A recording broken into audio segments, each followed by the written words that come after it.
Como é que vai ser o tratamento?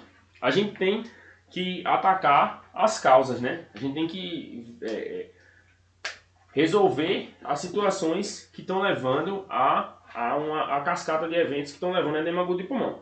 Então a gente precisa resolver a resistência vascular periférica aumentada e tentar diminuir a pós-carga desse coração, ou também diminuir a pré-carga, né? Se a gente está falando de um ventrículo que não dilata bem, que não tem uma diástole satisfatória, a gente pode também diminuir a pré-carga. Como é que a gente vai fazer isso? Antihipertensivo, EV.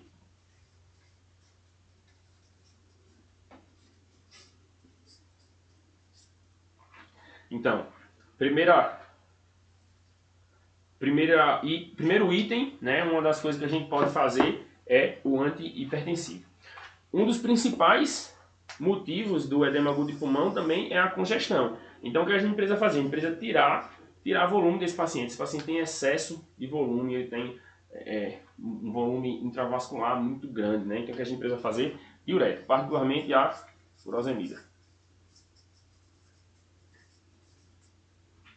Então, dessa forma, a gente melhora a resistência vascular, a gente melhora a pré-carga, melhora a pós-carga, diminui a pressão, melhora a congestão. E existe uma outra coisa que a gente pode fazer que vai ter muito benefício, que é a VNI.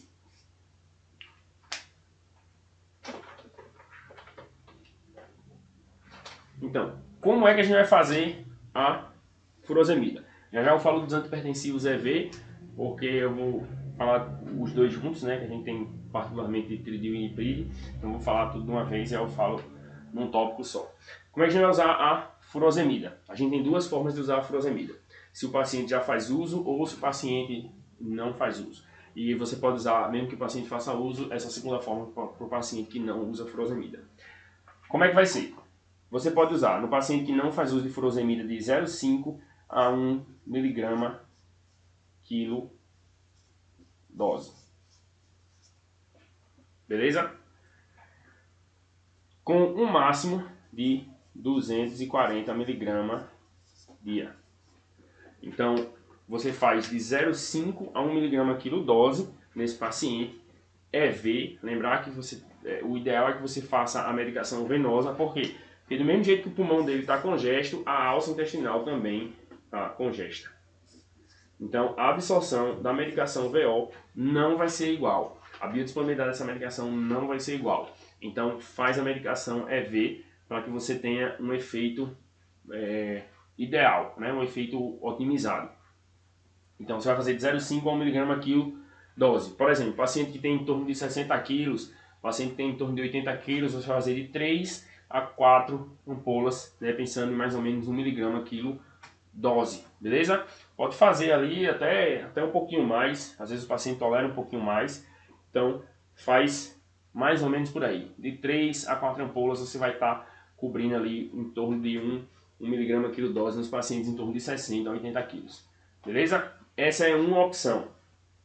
E aí depois você pode até deixar mais, viu? Porque dos 240 mg dão 12 ampolas no dia. Então 12 ampolas no dia é um bocado de furosemida. Você pode botar 3 vezes no dia 4 ampolas. Então vê que o paciente tolera um bocado de diurético, né? Lógico que isso aqui vai ser independente do quadro clínico do paciente, do nível de congestão do paciente. Se o paciente não está tão congesto assim, você não precisa também empurrar 12 ampolas no paciente, porque você vai espoliar demais ele. A outra forma que você tem de fazer a furosemida é fazer de 1 a 2,5 vezes a dose habitual do paciente. O que é que significa isso? Um paciente toma furosemida 2 vezes no dia. Ele toma 2 vezes 40, dá 80 mg. E aí você quer fazer 2 vezes e meia essa dose. Eu vou transformar para ampola para facilitar a conta, mas uma ampola de 20 mg é equivalente a um comprimido de 40 mg. São doses equivalentes. Então, se ele usa 2 comprimidos por dia, e você quer dobrar essa dose, você pode fazer 4 ampolas, 2 vezes e meia. 4 dá 5 ampolas, né? Você faz 5 ampolas. Então, você pode fazer 5 ampolas de uma vez só nesse paciente já na primeira dose. Se ele faz 2 vezes no dia, por exemplo. Se ele faz uma vez no dia, você faz 2 ampolas e meia. E a conta é mais ou menos essa aí mesmo. Então, Você pode fazer a furosemida dessa forma para compensar a congestão do paciente, tá? A furosemida ela tem uma ação bem rápida, né? Então, assim, em poucos minutos ela já começa a promover venodilatação, ela já começa a promover diurese e retirada desse excesso de volemia. Então, preferencialmente, a primeira coisa que você precisa fazer, pede para a enfermagem preparar as ampolas de furosemida, faz direto na veia do paciente, não precisa diluir, tá? Faz puro mesmo na veia, para que o paciente comece a apresentar uma melhora e você comece a compensar esse paciente antes de esperar montar um antihipertensivo venoso, porque vai precisar montar, vai precisar botar a bomba e tudo isso aí leva um certo tempo. A furosemida é bem mais ágil e rapidamente, em poucos minutos, o paciente já começa a apresentar melhora. Beleza? Outro ponto, a VNI é uma terapêutica excelente quando a gente está falando do paciente com edema agudo de pulmão cardiogênico. Então, ela diminui a quantidade de intubação, ela diminui a mortalidade dos pacientes. O NNT é bem assim considerável. A gente tem NNT de 14 para intubação e de 8 para óbito. Então, a cada 8 pacientes que você trata com VNI, com edema agudo de pulmão, você tirou ele do óbito, né? Ele deixa de morrer por causa da VNI. Então, vê que é uma terapia bem interessante para você fazer no paciente com edema agudo de pulmão.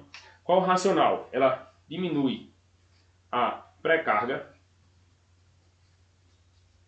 porque ela aumenta a pressão intratorácica, ela diminui a pré-carga e faz com que o coração trabalhe de forma mais efetiva, né? Particularmente quando a gente está falando de um paciente que tem disfunção diastólica, o coração do paciente enche mais tranquilo, né? Não tem aquele excesso de volume chegando e ele não consegue dilatar direito e aí faz um acúmulo retrógrado. Não, ele começa a ter uma acomodação melhor e ele termina diminuindo o trabalho, você tem melhora de frequência cardíaca, você tem menos gasto energético e o coração sofre menos nesse contexto.